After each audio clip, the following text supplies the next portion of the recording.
sometimes anger can kind of top things off, especially if you have heredity, high blood pressure like I do. When I get angry, sometimes I feel that meter just rising, and I can tell when I can almost tell you the blood pressure by how I feel. Some of y'all know what I'm talking about. The thing is, if we allow the devil to come in overnight, the Bible says, do not let the sun go down on your wrath. Because if you do, then you're going to allow the devil to get that foothold and open the door to a lot of things. Okay? In reading the Old Testament, we studied a few weeks back with Cain and Abel. Remember that story? We studied that. And Cain was so angry that God said yes to his brother's offering and not to his, that he got mad. You see, Abel had offered God his best. And Cain had just sort of offered God what he had on hand. Now, I argue that, yeah, he did work hard, but it was already something that he was doing. You see, it was convenient. And it was probably a good offering, but it was the wrong one, we said.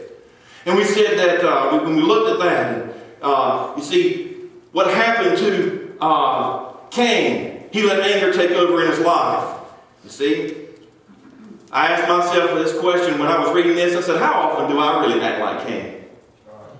Remember we talked about raising Cain, and God is able. Remember that? Sometimes we raise Cain because we're angry. Won't go back and teach that other lesson, but it's similar. You see? How many of us at school, when we were in school, acted up? And then we got D's and F's on our report card for some of us. We were mad at the teacher. Yeah. Or mad at the principal. Yeah.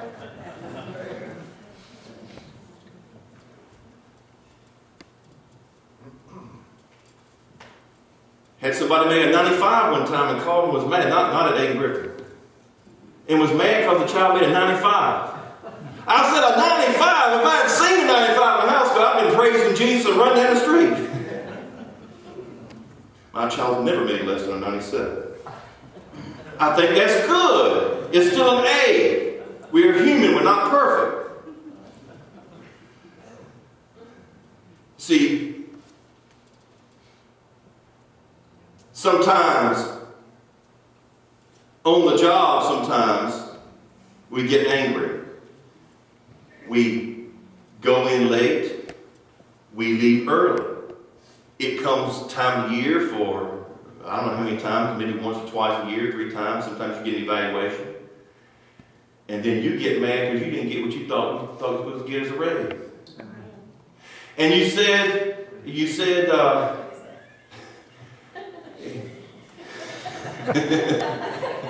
don't know what you said, but it was funny. What is that? Yeah, what is it? Sours are frozen so tight it would take yeah. But the thing is we get so angry and we say, well, that man or that woman don't like me.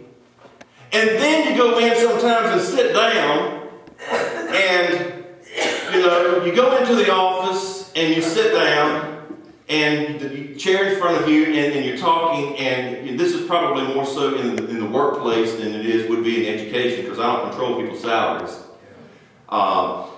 And they say, well, why do you think you should get a raise? They ask him. He said, well, I come on time and I do my work and I stay late sometimes, and I may stay a few minutes late here or there, and I do what you tell me to do. And the boss says this, well, that's what I paid you to start with. Am I right? That's what I paid you to start with. So what do you do extra to get that raise? Right? Must have hit a nerve. Right vein or something.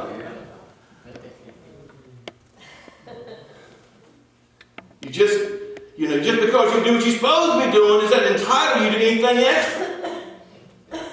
If you want anything extra, you better do it another way.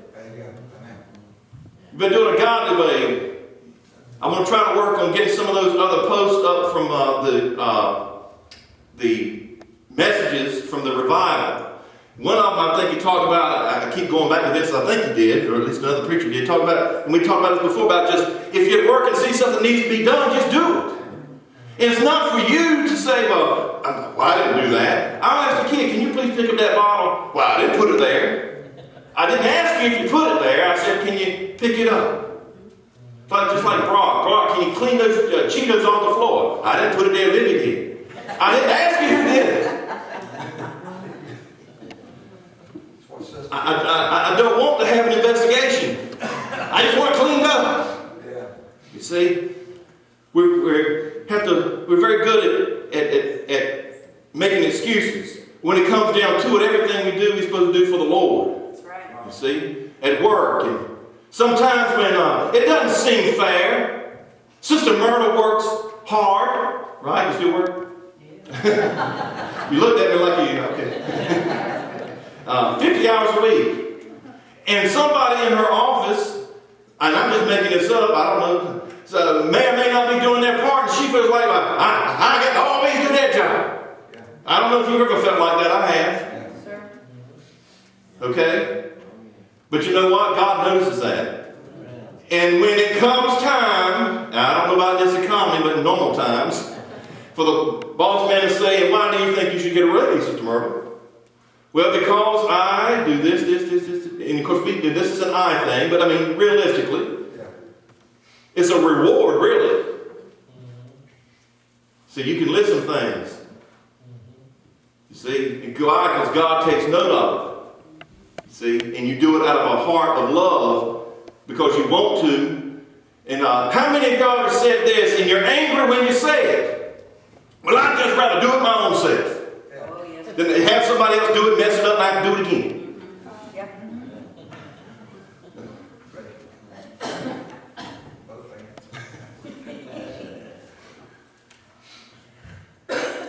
And then while you're doing it, you're so mad.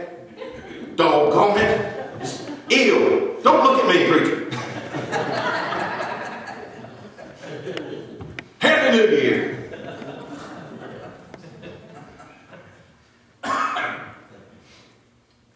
Sometimes, and you see, we have moments of anger. You see, the only cure of that is the Bible. The only cure of that is Jesus Christ. About being angry, talking about sinning not. And you see,